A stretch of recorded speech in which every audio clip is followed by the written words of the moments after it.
Mga kaibigan, titirahin natin ngayon si Senator Panfilo Lacson. Yun na nga lang ang natirang paraan, hindi pa niya ginagawa. Ang kanyang excuse, ang kanyang katwiran, kung bakit hindi siya nagpatawag ng 18 na sundalo, hindi niya ginisa. Gusto daw, wala daw si Saldico. Ugok ka talaga, Lacson. Huwag mo nga kami lukuhin mga Pilipino. Wala na po kayong kredibilidad. Binubuto kita lagi sa tuwing tatakbo ka ng senador. Pero itong ginagawa mo. Pareho kayo ni Soto. Dahil ba totoo yung sinasabi ng Marines na nag-deliver sila ng ilang 5 maleta doon kay Soto, sa opisina ni Soto? Kaya ayaw mo mag-imbestiga? Kakahiya ka po, Lacson. Sobrang hiya-hiya ako sa iyo. Nagsisisi ako ba't kita binubuto. Lagi ka nananalo doon, lagi ko kitang binubuto. Hindi ko alam kung paano gagawin natin sa iyo. Hindi ko na mabawi boto ko kasi natapos na yun. Pareho lang kayo ni Trillanes.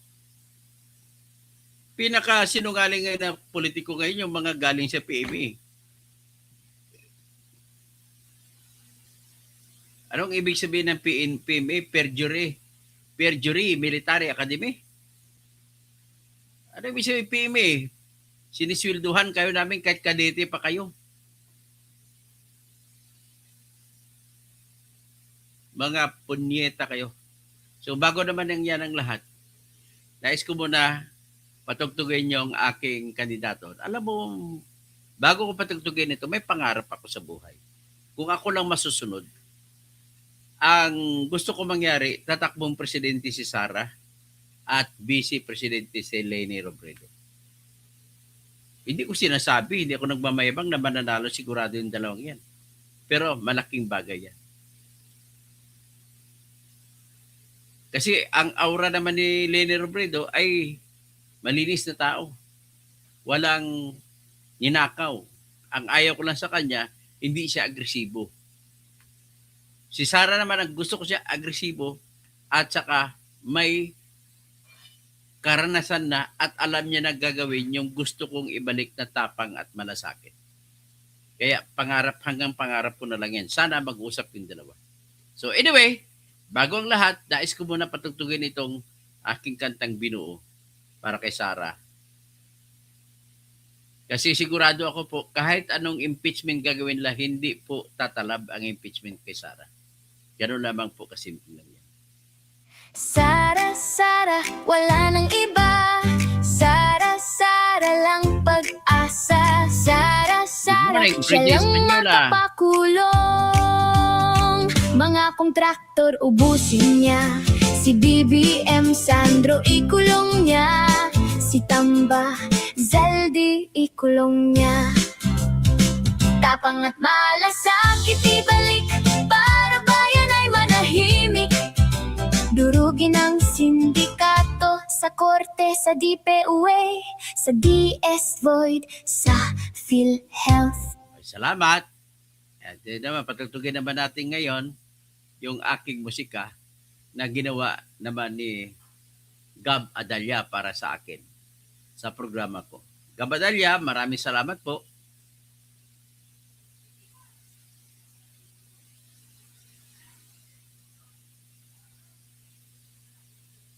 Ito po yun.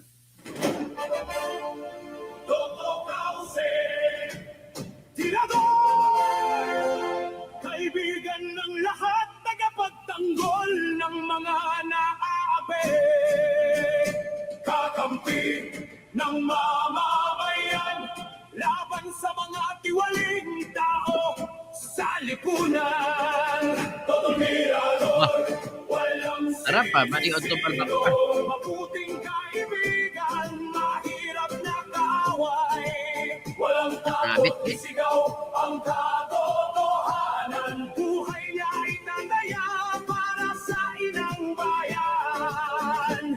Toto Kausing, Toto Kausing, Tirador.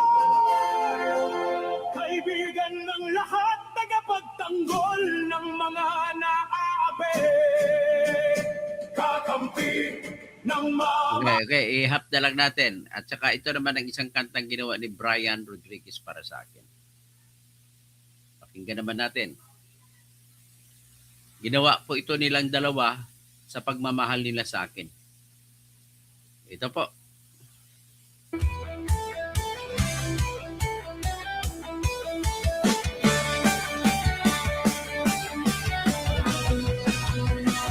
Sa Pilipinas, kilala ang tindi.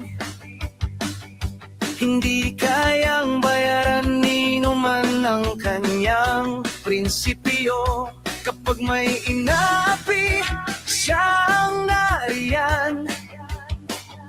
Kapag may bayaran, siya ang hadlang. Hindi siya tiklop sa pananakot ng iilan. Hindi siya alila ng sino mang mayaman. Kung ang kapangyarihan nila ay inaabuso, hinahawi niya yan mano-mano. Kapag ang taong bayan ang nasasakal, siya ang unang sumusugod, tumatagal. Hindi pera ang sukatan ng halaga, kundi kung sino ang lumalaban para sa masa. Totoo kasing tirador, totoo kasing tirador.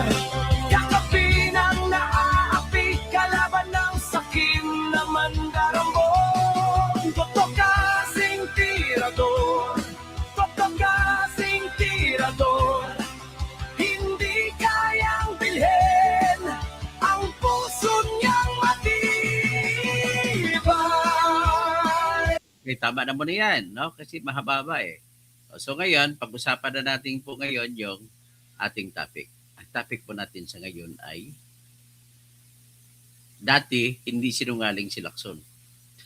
Galing po yan kay Chavit Singson. Okay, pakinggan natin si Chavit Singson sa kwento niya tungkol kay Panfilo Lacson. Alam mo, bago ko ilsalang ito, naalala ni Chavit Singson ng panahon ni Erap, nandun sa Calao, sa Manila, hinarang siya ng mga tao ni Lacson at aambusin siya. Tumawag ngayon tumawag si Chavit Singson ng mga backup ng mga lahat ng mayor ng Ilocos dumating.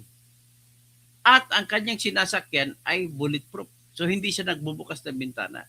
So nagkaroon ng standoff. Ang mga pulis ng mga tauhan ni Lacson, kasi si Erap ang presidente, ay nakapwesto lang. Ready na sila ratratin si Chavit Singson. Mabuti na datingan ang mga mayor ng Ilocos.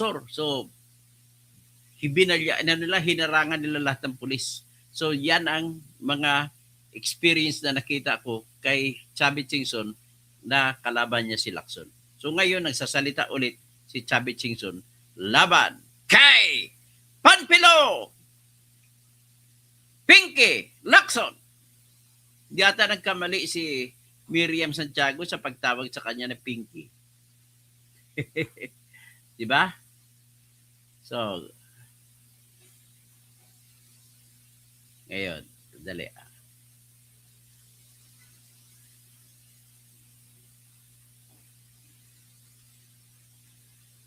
Sana yung interview kay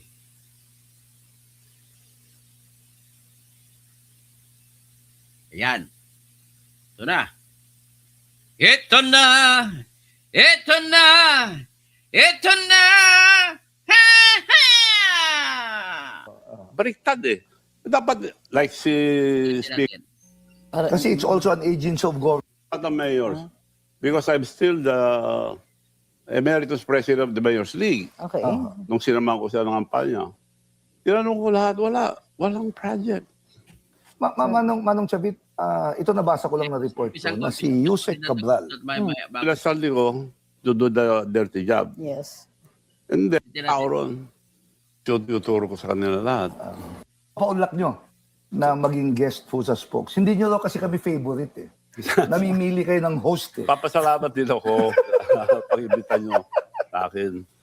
Papasalamat ako. Salamat po. Nagsasabi kayo totoo rito. So, Ay, salamat po. Salamat po. Manong, kumusta po si Charles? Magkaklase po yung anak namin eh. Ay, ganun? Yes, usap ko si Charles. Konsel na. Konsel na ho ngayon? Okay. Mabuti naman ho. para matuto. Gusto rin niyang public service. Oo, tumutulong para matuto. Pero hindi naman, negosyo, tinuturo ko sa kanila lahat. Bahala na sino mapunta sa politics. Sir, sabi ni Senator Ping Lacson, magte-testify daw kayo sa susunod na hearing ng Blue Ribbon. May bagong ebidensya po ba kayong dala o magkomentaryo dun sa existing na ebidensya? Nalibot ko na ang buong Pilipinas.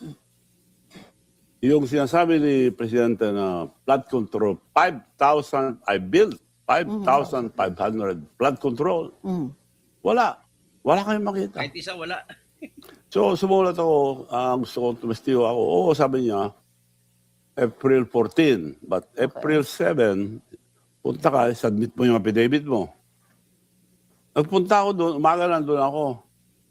Papunta na ako, may tawag na sa bahay na kaninang umaga pa dumating yung notice na postpone. Tapos sinabi na wala akong affidavit. Sabi sa Sinabi kasi nungalingan ni Lacson, palabasin niya na si Chubby Chingson ay wala. May usapan sila na magkaroon ng hearing April 14, 2029. At sinabihan siya na April 7 ay magsumiti siya ng kanyang affidavit patungkol sa babagitin niya sa hearing.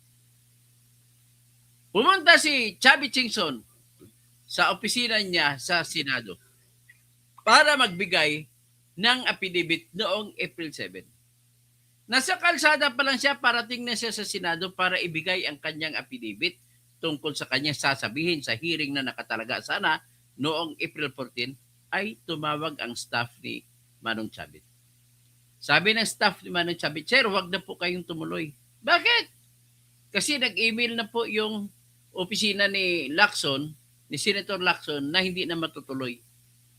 Tapos, kasunod doon, nagpalabas ng anunsyo si Lacson na hindi daw niya itutuloy sapagkat hindi nakapagbigay ng affidavit si Chubby Chingson. Grabe. Hoy, Pinky! Napakasinungaling mong tao ka. kasi 7 before 5, nandun ako. Paano ko sasabihin ng umaga walang tao ron? Oh, Wala sila doon. Hapon ang nila, Ang session na po. session nila. So pero ang sabi nga nila ay wala ka daw affidavit? Pero nakahanda. Aha. Nakahanda. Nandun ako mismo. Tabi So, ng Senate. So anong tingin niyo bakit hindi tinuloy? Yun nga ang masama sa gobyerno natin eh. Lahat yung nakakaalam sa flood control, pinipigilan nila, pinagtatakpan. Yung mga nagsasalita, sila inimbisiga, Opo. kinukulong pa. Kaya, imbestigahan din si Chavit. oo nga. Yung mga tinuturo, like now, nagsalita na si Speaker, Martin. Sinabi na niya lahat. Involved ang executive. Hindi lang niya tinuro. Pero alam na natin lahat yan. Involved ang executive. Sino ang executive? President Marcos. Yes. From the very beginning, sabi ko na mastermind, dalawa. Si Martin and Marcos. So, recruit nila sa ko to do the dirty job. Yes. And then, nung nagbakasyon, ayaw nang pabalikin, gusto kong ibintang lahat sa kanya, nakahalata. Pero nagsalita na. In 7 days, may kaso na, may warrant pa rin. Ngayon nagsalita si Martin, bakit wala na? Nakalata pala si Saldico na siya ang ibabala sa kanyon. Kaya nagsalita na siya.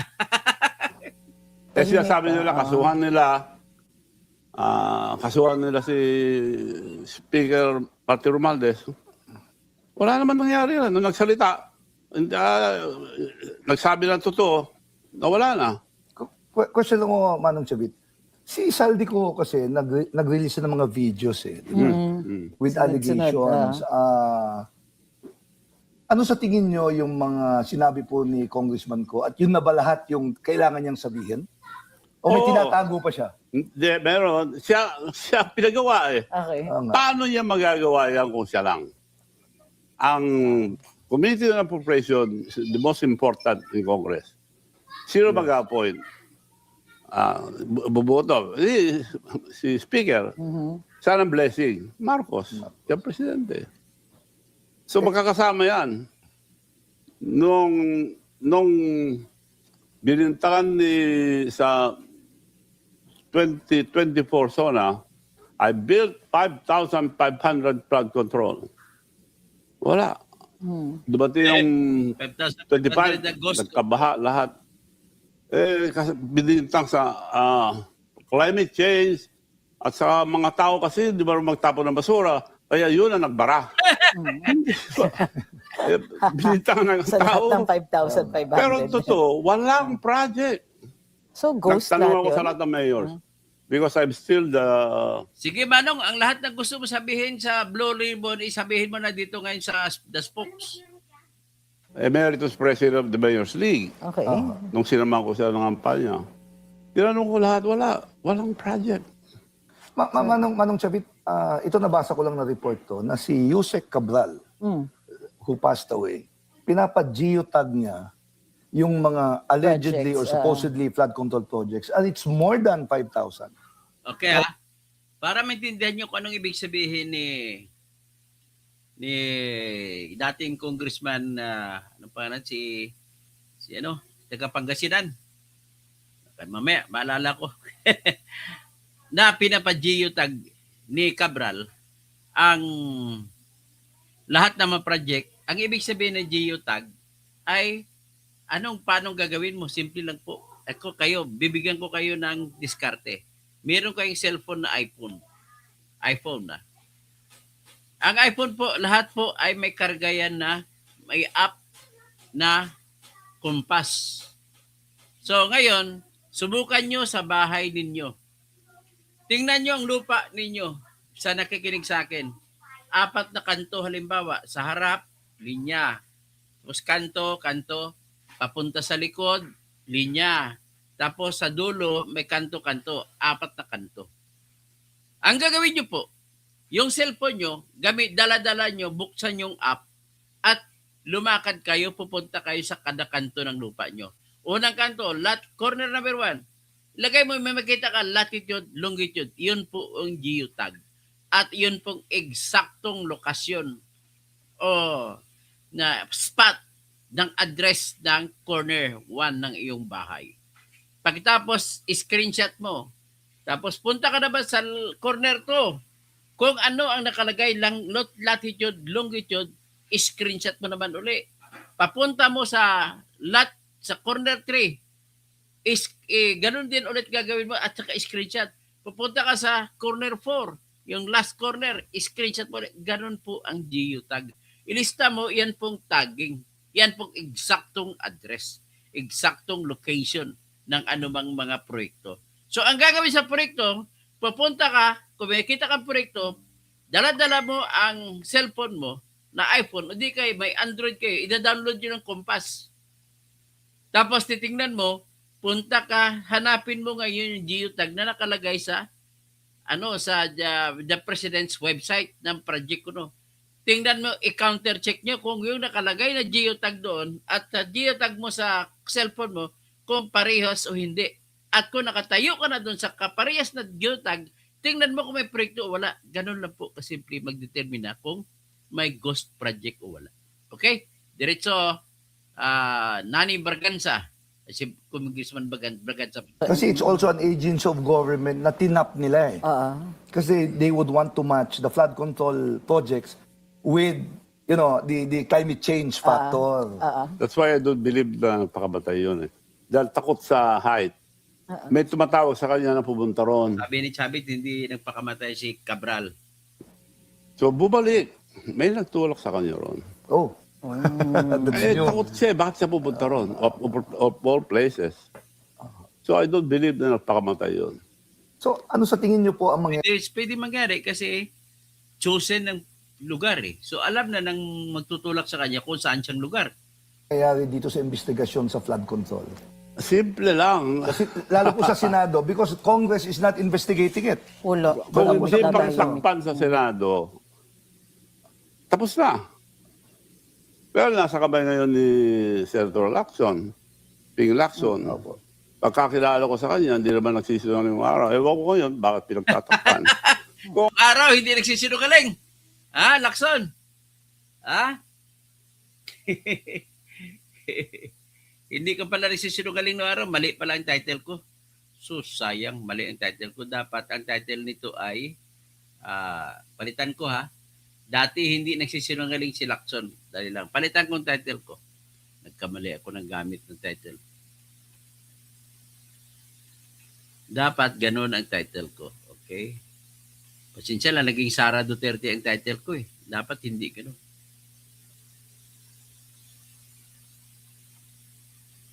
Tanda lang. Bakit hindi ko na-check?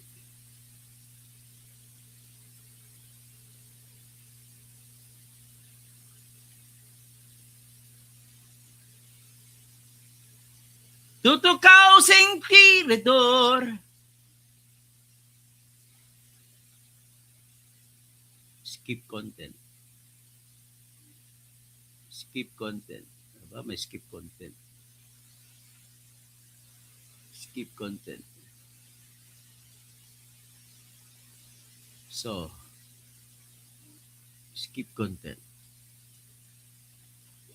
Dali lang ha, nagkamali lang ako ng title ko. Inaayos ko lang.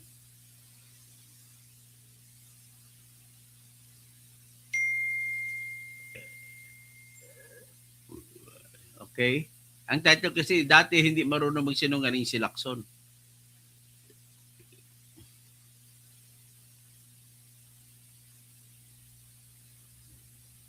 Tutukaw sing tirador.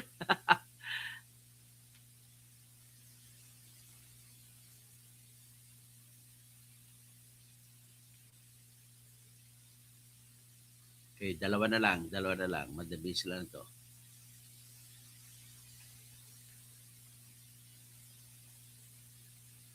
Ay, salamat.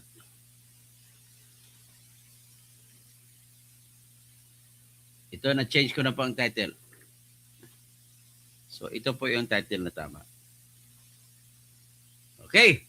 So, pagpatuloy natin, sabi ni Chavit, dati, hindi sinungaling si Lacson.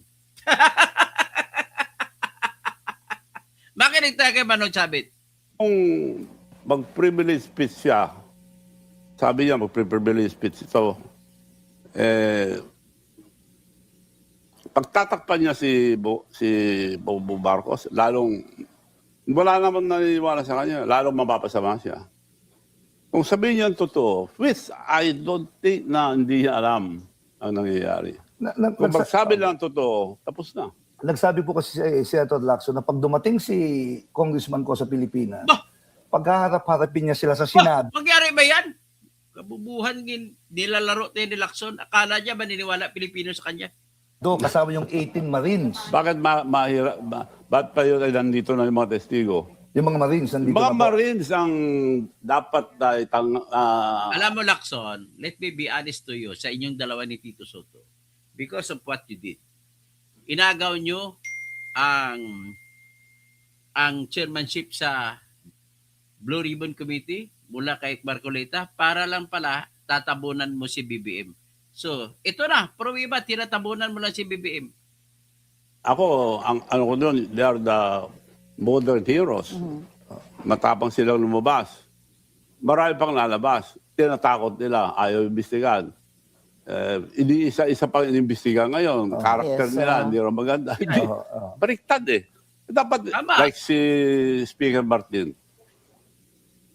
ball executive, ba't hindi nila, nagpangalan pa ng mga tao, hindi nila inimbestigan, tahimik na. Dapat pigin-imbestigahan. Ang ginagawa pa ni putang inang to si Punyeta na matibag tsaka ni Mama Rimulya, inimbestigahan pa yung 18 sundalo na dapat ang tamang aksyon mo, Mr. Rimulya, nagsampa ng reklamo ang 18 dating sundalo. Dapat ang ginawa mo, pinadalhan mo ng sabina ang mga pinangalanan sila ni Sandro Marcos, si BBM, sila yung mga lahat diyan sa Lucarit Committee, sa Justice Committee ni Lucarit. Tapos lahat yan padalhan mo, pasagutin mo sila. Ang ginawa mo, inutusan mong NBI na imbestigahan yung mga 18 sundalo na dating sundalo, kabuang ka. Darating ang araw, mawawala ka rin. Ganun lang kasimple. Hindi po tayo lahat nabubuhay ng matagal. Lahat po tayo na mamatay rin. Ganun lang po kasimple. Sila. Ah. Why? Sa tingin ninyo, sir, mapapatawag pa rin kayo sa Senado? I hope so. I Kung hindi, kung magtagal, hope will never happen. It will remain a hope. Sabi, it will remain a hope. halimbawa, sabihin na, ay, hindi pa kami maghihiring. Alam niyo naman yung mga excuses Ibig sabihin, dyan. pinagtatakpan na nilang katotohanan. May sinabi rin si Senator Ping Lacson that there is an attempt for regime change via military coup. Pero ang sabi po niya, walang military support. Now, I heard your group before, allegedly na sinasabi niyo that there should be change in this country, but you need the help of the military. Are you involved in any of this? No. Kailangan talaga yon yung mga military, unless na pinagtatakpan nila ang mga nangyayari ngayon, mga nakawan. Nakawan na ito ng kaban ng bayan. Si Presidente mismo nagsabi, maya naman kayo, ninanakaw niyo ang kaban ng bayan. Involved siya eh. I'm just curious po, Attorney Tricia. Dapat tayo, sabi niya. Dahil alam niya eh. Nakita ko yung lakad Hindi dapat ang salita. Hindi dapat mahiya naman kayo. Mahiya naman tayo. ng GAA. Pag nagpatawag ang presidente, budget ang presidente muna. Tatawag ang mga sekretaris. Tanong niya anong mga budget nila. Nandun lahat, nakalista. One example, yung Department of Health, yung PhilHealth. PhilHealth, yes, sir. They have 87 billion kinuha. So, Yes. Binalik sa Treasury on Treasury, record. Zero. Kaya humingi sila ng 70 lang plus. Sa budget ni Presidente, nandun. Pagdating sa Congress, nandun. Pagdating sa Senate, nandun. Sa BICAM, nandun. Pagdating kay Presidente, tinanggal. Why? Pera ng tao yun eh. Yan ang pinakamasama sa lahat. Kontribusyon ng mga nilit na tao yan. So in 2025, zero. Kawawa ang mga tao. Bakit nila kukunin? Pati insurance ng bangko, kinuha. Why? PBIC. Nilagay lahat sa flood control. And ang masama ngayon, we have now 19 trillion na utang. Wow. And we are paying 2 trillion yearly debt payment. Yes. Nakabawad na tayo sa utang. Ano, ikaw ang bubo. Sabi mo bubo si Chubby Chingson na kung may ebidensya siya, kakasuhan niya si BBM. Hello guys. Bubo mo talaga, Mr. Mariel Soriano. Bubo ka. Alam mo bakit? Oh, you show yourself. A ball over here, a ball. Alam mo bakit bubo ka, Mariel Soriano? Habang ang presidente nakaupo, hindi po siya pwede kasuhan. So, yan ang dapat alamin mo. Batas po ng Pilipinas yan. Okay? Huwag ka na po magsalita kung hindi mo alam. Para kasi Carmina Constantino. Ay mga bubo, huwag kayo magsalita. Please lang. Kung alam nyo, kung sigurado kayo tama sinasabi nyo, saka po kayo mag-comment. Kasi nakakaasar tingnan eh. Kayo rin, ang inyong sarili nyo, pinapakilala nyo na bubo kayo. Kaya kung magsalita kayo, ayusin nyo. Ang masama, walang project. Correct. Regarding the debt, ang alam kong naiwan po ni Pangulong Duterte, about 13 trillion in Yes, 6 years. Dahil sa Ito, COVID. 19 trillion in 3 years. Parang gano'n. No? So, plus 6 bagay, trillion, six. parang gano'n. Oo. It's equal to the budget, na national budget. Correct. So, it's 1-to-1. Manong, nabanggit niyo po, Manong, yung in the last zone, nabanggit po ni Pangulong Marcos, mahiya kayo. Anong ini-expect nyo na sasabihin kaya ni Mahiya tayo. Pangulong Marcos? Kasi malapit na po Mahiya yung ako. zona. Are there anything new na mababanggit niya regarding flood control and other issues? Well, sa sinabi niya sa 24 and 25, magkaiba. Kaya ako, nagsisinungaling sa Presidente. I built 5,500 flood control project. Wala kami makita. Pinagtanong ko sa mga mayors, governors, councilors, dahil naging presidente rito ko ng Councilors League. Wala sila. Puro ghost project. Bulacan, pinapuntahan ko rin. Nung pinunta niya, ganoon pa rin up to now. Ba't wala nangyayari? Aliwa-liwanag na. So sa tingin ninyo, anong sasabihin niya sa SONA? SONA. Huling-huli na yung kasinungalingan. Nag-drawing pa sila kung anong sasabihin. Mahirap Wala yun. nang maniniwala because hindi nila sinasabi totoo. Ang totoo, ang taong bayan, wala nang naniniwala sa kanya. Walang project eh. Manong Chavit, optics-wise lang ang optics-wise. Hmm. SONA ni Presidente, Speaker Boji D, do you think Martin Romualdez will attend the SONA? Well, they have to. Basunorin yan. Ewan ko kay former Speaker Martin Romualdez. Kasi parang awkward eh. No? Ang liwanag, nagsalita. Bakit hindi nila imbestigahan ngayon? Before magsalita, kasuhan namin, may hold departure order, tapos tahimik na sila nung nagsalita. Ayon dun sa balita. So, ganyan yun. Kung ituloy ni Martin, sinabi na niya board of executive, si Marcos na tinuturo. Kung ituloy niya, parang tatakot na sila. Kasuhan niyo ko, tuloy ko to. Involved si Presidente. Sabi nga niya, he will not go down alone. Yes. Ang liwanag. Bakit yung mga magagaling ngayon sa Department of Justice, Ombudsman, bakit hindi nila imbestigahan niya? Malinaw po na away pamilya na po to eh. Si Senator Amy kay Pangulong Marcos, Hindi. si Speaker Romualdez kay Pangulong Marcos, Senator Amy. Well, to be away ng mga greediness yan. They're all greedy. Greediness is always the downfall of everybody. Correct. Sobra na. Sobra ang nakawan. Bakit hindi ma-solve? Why? Hindi ma-solve ang gobyerno. Bakit? Because gobyerno ang problema. Aliwanag. Tama.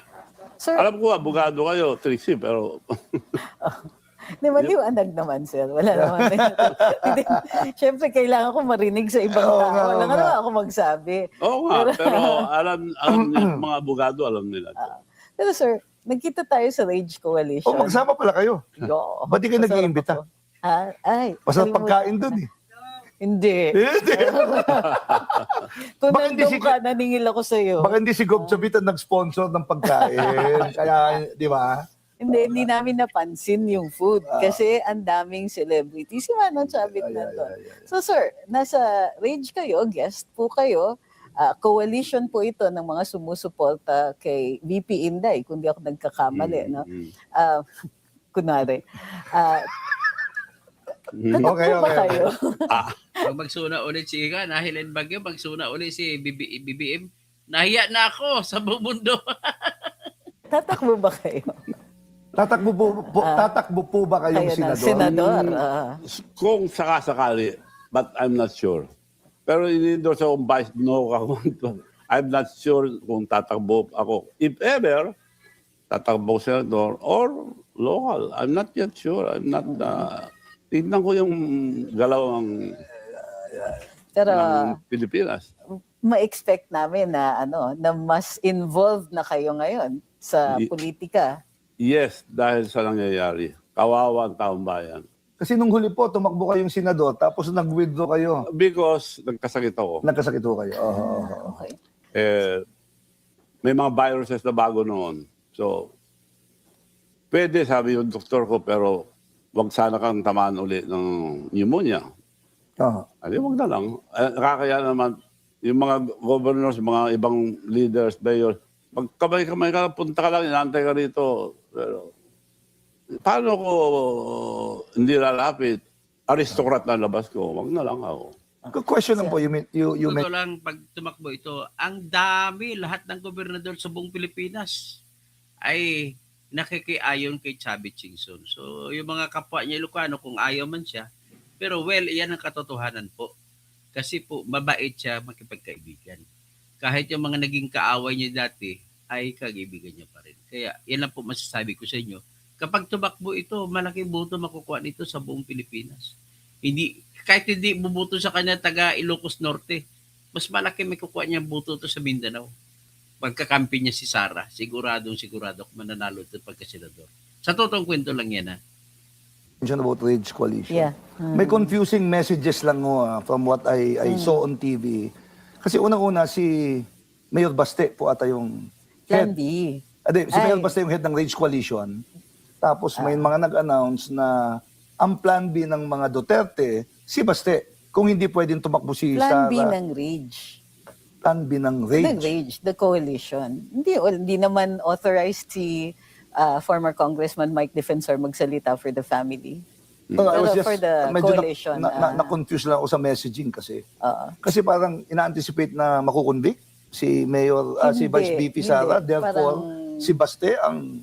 Parang kumbaga, Plan parang message yun na huwag kampante yung kalaban. Okay. Well, Dahil malalim yung bangko. Yung impeachment, nasa sila ang gagawang future natin. Kung pagtakpan nila katotohanan, kasalanan nila lahat sa Senate. Alam nila eh. Correct. So, yung... Go ahead po. Go ahead Sorry, po. nauna Sige ka na ate, na. mauna ka na. Mas matanda ka eh. Age before beauty. Kaya nga. Natatawa. Si Manong Sabit, pag nakaig ng beauty, ang ngiti niya, gantay nga Hindi eh. na po pwede magsampa ng impeachment kay PBBM this year. Pero tingin ninyo, next year, magsampa pa rin kayo. No, ngayon, dapat sabihin ng Bigay katotohanan. lang ko ebidensya. Malalaman natin sa impeachment sa ano. Kukontakin ko si Chavit Sa ng Senate. ebidensya. Question lang po, tricky question. Is it true that when you filed your impeachment case against the president, not a single Ay, congressperson Tito Bobby, wanted to ano pang endorse it? masama si Didi? Is the no. ngayon. That's why walang naniniwala. But kako, hindi naman ako lalabas kami against him kung hindi ako pinapapatay. If hinaharang nila ako eh. Teka, Eh, pinapapatay? Pinapapatay. Dimitri, Harang, huwag ka- in-stop ako without any reason. Magsalita ka At tinignan ko, maraming armado sa likod na sumusunod. So, Pare lang ko inilabli granada. nung dumating yung mga mayors ko dahil katatapos ng meeting ng Mayors League, umalis yung armed men. So bumaba na ako. Anong violation? Hindi alam. Tumatawag yung pulis. May tinatawagan eh. Sorry po, are you So, referring naharang- to the ERAP administration? Yes. Hindi sa Marcos administration. Magkaibigan kami. So, nung nakumbirtrak, nagpupunta na sa bayan. Pupunta na sa bayan niya. Talagang kaibigan ko. Pinaharang na ako. Kaya ako lumabas. Oh. So, Sino Pero nung nagpagalit huli sa po Mindanao? na nag-file ng Dimitri impeachment Emperado, against against President PBBM, ang kwento po sa media kasi is that walang congressman gustong i-endorse yung final na impeachment laban kay PBBM. Is that true? hindi ko alam yun. Lahat ng kapampangan sa okay. Mindanao sa salita. Ako, sinuporta ko yun. Yung sa Mindanao yung salita ng Bisaya. Pero nagtaka ako, nung first labas niya sa Japan, nilisnab na ako. So napahiya ako. Pero, of course, wala akong kibo. Ako nag-support sa kanya. Ako nag-convince na tumakbo presidente. Ako lahat tumulong. Hindi lalabas yan kung wala ako. Because sabi niya sa akin, Manong, salamat. Ikaw presidente ng Mayor League. Nung tumakbo ko ng vice, wala akong isang mayor. Ngayon, puro mayors minimit ko, sabi niya. Bawal pa noon ang lumabas. Ibig sabihin, at talagang malaking tulong talaga si Chavit sa pagtakbo ni BBM. Kasi mga mayors, pinakilala siya ni Chavit sa mga mayor. So ngayon, gusto ko lang maalala natin yung mga malita na pinadala kay Romualdez at saka kay BBM. Kasi tingnan natin po, para maalala nyo na ang malita nito, ang lahat ng pera ay napunta kay BBM at saka kay Romualdez. Yan po. Ito po yun. Yung mga mali-malitang pera na pinadala ni Chavit. Ayan ha. Yan. Yan. 3. 4 na delivery. 5. 6. 7. 8. 9. 10. 11. 12.